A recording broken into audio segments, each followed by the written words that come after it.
The next phrase is one that I am far from mastering. It's something that I need. And here I have to say it's very true that you teach what you need to learn. This is a phrase which I read in a discourse by our Guru, Sri Ananda Marga, where he says that you should test the limits of your tolerance and endurance by not reacting. So the phrase is build your strength by not reacting. Right? So every time that you are faced with a situation which is challenging and you feel some reaction coming up in you, and that's natural, that our natural tendency is to react as soon as something happens.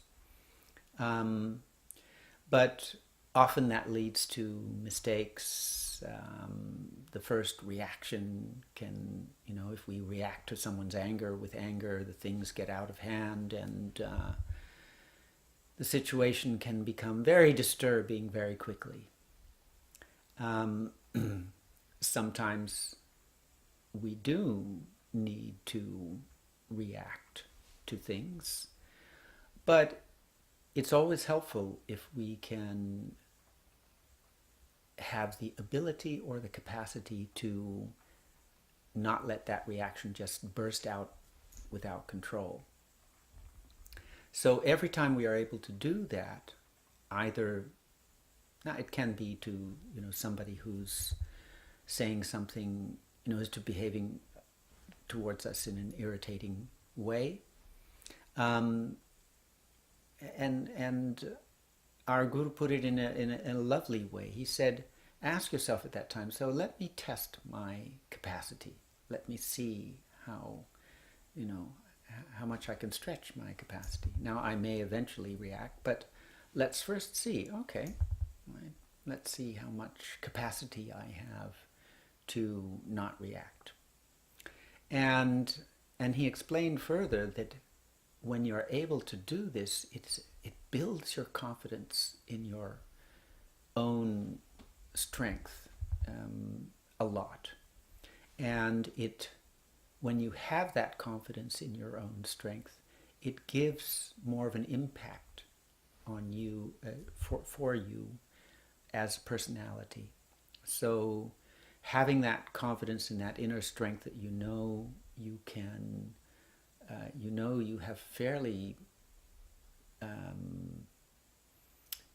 a fairly good level of tolerance and endurance gives you a certain kind of cool or gravitas that makes others pay attention to you. And the opposite is just as true. If you can't control your reactions, it weakens your impact somehow. If you don't have that confidence, if you know that you react, it doesn't take much to make you react. You can't come into a situation with a certain confidence, and therefore your words have less impact on others. So I find that a very it's not saying, I like the approach because it's not saying you shouldn't react or something. It's saying, test yourself, just see, how much can I handle? How much of this can I, and build your confidence and build your power and strengthen yourself by that sort of self-testing. So it's important, and I think if you can adopt that attitude, it will definitely help in building character. So there it is. That's the phrase. Build your strength by not reacting. And I hope you find that useful.